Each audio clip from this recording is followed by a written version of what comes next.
जय Shri Swaminarayan. Good morning students. आज हम फर्स्ट चैप्टर को आगे बढ़ाएंगे। पेज नंबर 7 में आएंगे। फर्स्ट चैप्टर का नाम है हिस्ट्री ऑफ कंप्यूटर, जो हमने आगे थोड़ा सा कर लिया था। अभी 7 नंबर के चैप्टर में है मॉडर्न कंप्यूटर्स, वहाँ से हम स्टार्ट करेंगे। All the devices that we learned about in the previous sections were mechanical devices that did not run on electricity. अब तक जो हमने कंप्यूटर देखे वो सब यांत्रिक उपकरण थे, वो बिजली से चलने वाले नहीं थे। The first true computer was an electrical devices. Computers can be divided into 5 different generations. The earliest computers belonged to the first generation. पहला सच्चा कंप्यूटर विद्युत उपकरण था। कंप्यूटर को पीडीओ वाइज 5 डिफरेंट जनरेशन में डिवाइड किया जा सकता है। सबसे बड़ा पहला जो कंप्यूटर था वो जनरेटिव से बिलोंग करता है।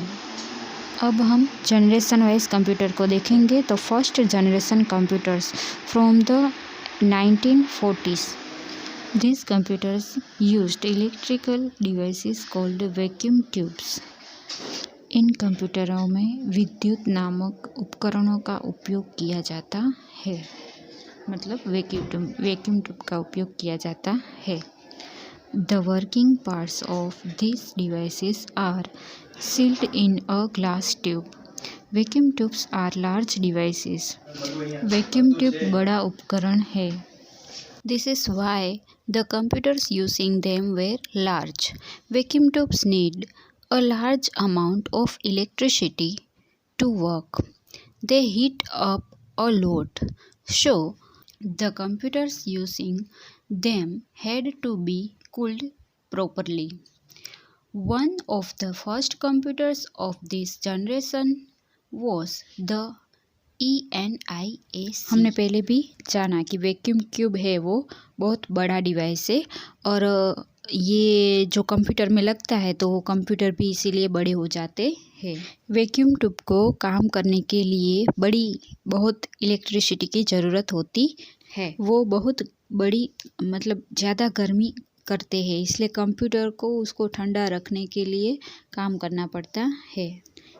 इस मतलब फर्स्ट जनरेशन की जो मतलब पीढ़ी है वो उसमें एक कंप्यूटर है ENIAC, ENIAC। यहाँ पे जो नीचे पिक्चर है आप उसमें देख सकते हो उसका पार्ट। फर्स्ट जनरेशन कंप्यूटर कितने बड़े होते हैं आप देख सकते हो। उसमें वैक्यूम ट्यूब भी है। Punch cards were used for input output and storage. A punch card is a piece of stiff card in which holes are punched in at specific points to represent data. First generation computers would read programs and data from these cards. They would also output data on these cards. Some computers also used printers for output. Punch card का उपयोग है वो input output और storage के लिए ही किया जाता है। यह पंच कार्ड की बनावट ऐसी है जिसमें छिद्र मतलब होल होते हैं उसमें, और उसी में से पॉइंट्स होते हैं जो डेटा को रिप्रेजेंट करते हैं। पहली पीढ़ी के जो कंप्यूटर है वो इसी कार्ड में से डेटा और प्रोग्राम है वो पढ़ते हैं, और फिर इसी कार्ड में से वो डेटा को आउटपुट भी करेंगे, मतलब दिखेगा भी इसी कार्ड में से। और कुछ कंप्यूटर है वो इसमें से आउटपुट में से प्रिंटर का भी काम करते थे, उसमें प्रिंट आउट भी निकाली जाती थी। This computers could only do one task at a time. They had to be programmed freshly for each task. The programs would be on a stack and punched card. यह computer है वो एक time में एक ही काम कर सकता है, और उसके बाद उसको फ्रेश करना पड़ता है और फिर से प्रोग्राम करना पड़ता है। जो प्रोग्राम है वो पंच कार्ड में ही रहते हैं। अब उसके बाद है second generation computers from the late 1950s।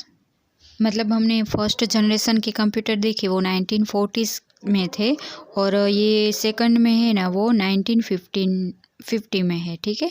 तो इसमें वैक्यूम ट्यूब देख सकते हो, पंच कार्ड देख सकते हो और ये एनिक वाला भी देख सकते हो। तो ये पिक्चर आपका फर्स्ट जनरेशन में हुआ। अब उसके बाद है second generation. In these computers, vacuum tubes were replaced by transistors. Transistors are smaller devices than vacuum tube and use less electricity. अभी ये सेकंड जनरेशन में क्या हुआ, तो वैक्यूम ट्यूब जो बड़ा हो जाता था तो उसकी जगह ट्रांजिस्टर ने ले ली। तो आप पिक्चर में देख सकते हो कितने छोटे हैं। तो वो कंप्यूटर है उसकी मतलब साइज़ कितनी छोटी हो जाएगी वैक्यूम ट्यूब को निकाल कर ट्रांजिस्टर डालेंगे तो वो स्मॉल है, ठीक है। और इसके साथ साथ इलेक्ट्रिसिटी भी कम यूज़ करता है। So second generation computers were smaller than the computers from the first generation. मतलब ये फर्स्ट जनरेशन से सेकंड जनरेशन के कंप्यूटर थोड़े छोटे होते थे। Although they were still quite large, did not need as much electricity and heated up less. अभी वो फर्स्ट जनरेशन से छोटे तो थे पर हालांकि मतलब दूसरी जो अभी के कंप्यूटर है उससे तो वो बड़े ही थे मतलब। तो यहाँ पे वो इलेक्ट्रिसिटी और जो गर्म होते थे ना वो भी कम हो गया था फर्स्ट जनरेशन से सेकंड जनरेशन में, ठीक है। अब पेज नंबर 8 में this computer still used punched card and printers, they were no monitors. अभी भी यह कंप्यूटर है वो पंच कार्ड और प्रिंटर्स का भी उपयोग करते थे और इनके पास अभी भी मॉनिटर्स नहीं थे। Second generation computers where called stored program computers, they could store programs in their memory. So unlike first generation computers, they did not have to be programmed every time. जो ये सेकंड जनरेशन दूसरी पीढ़ी के computers थे उसको storage programme कहा जाता था, मतलब वो संग्रहित प्रोग्राम कहा जाता था। यह पहली पीढ़ी के विपरीत मतलब ऑपोजिट था। तो इसमें क्या करना पड़ता था, तो हर बार प्रोग्राम का कुछ भी करने के लिए प्रोग्राम सेट नहीं करना पड़ता था, बार बार नहीं करना पड़ता था। Third generation computers from the 1960s। तो हमने फर्स्ट और सेकंड जनरेशन देख लिया। अब थर्ड जनरेशन आपको पता चलता ही जा रहा होगा कि फर्स्ट जनरेशन में कंप्यूटर की साइज़ कितनी, सेकंड में कितनी है। अब थर्ड में देखते हैं क्या चेंज होता है और साइज़ कंप्यूटर की कितनी हो जाती है, ठीक है। In this generation integrated circuits ICS और chips where used. In ICS circuits consisting of extremely small transistors are made directly on small bits chips of a special material. The CPU was made of many ICS. Using ICS reduce the space needed for the computer's circuits, which made the computers much smaller. Computers also become more efficient than before. अब इस generation में क्या change हुआ, तो ICS मतलब integrated circuits का उपयोग किया जाता है। उसमें उसको शॉर्ट में ICS कहेंगे, ठीक है। तो उसमें ये चिप्स होती है। तो यहाँ पे आप उसको पिक्चर में देख सकते हो, इस तरह से उसका यूज़ किया जाता है, मतलब वो इस तरह की होती है, ठीक है। इसमें छोटे सर्किट बनाए जाते हैं, ट्रांजिस्टर वाले सर्किट बनाए जाते हैं, आप पिक्चर में देख सकते हो। वैसे इस सर्किट को बिट्स में बनाए जाते, मतलब ये एक चिप्स होती है उसके ऊपर बनाए जाते थे। CPU भी इसी से बना था। अब इसकी जगह स्थान है वो थोड़ा थोड़ा करके कम होता जाता है।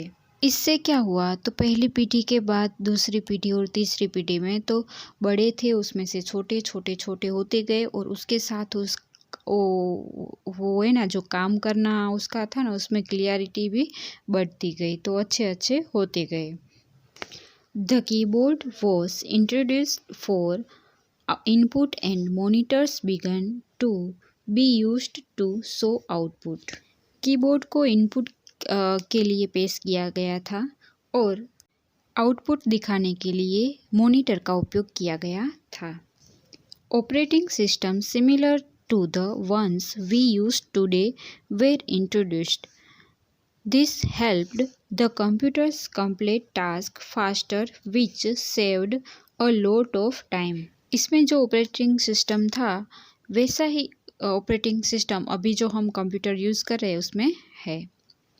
इससे कंप्यूटर को तेज़ी से काम करने में मदद मिली, जिससे हमारा टाइम भी बचा। इसके बाद वाला है वो हम नेक्स्ट वीडियो में करेंगे। अब 4th जनरेशन और 5th जनरेशन 2 ही बाकी है, और एक्सरसाइज है वो भी हम बाद में ही करेंगे, अभी नहीं करेंगे, ठीक है।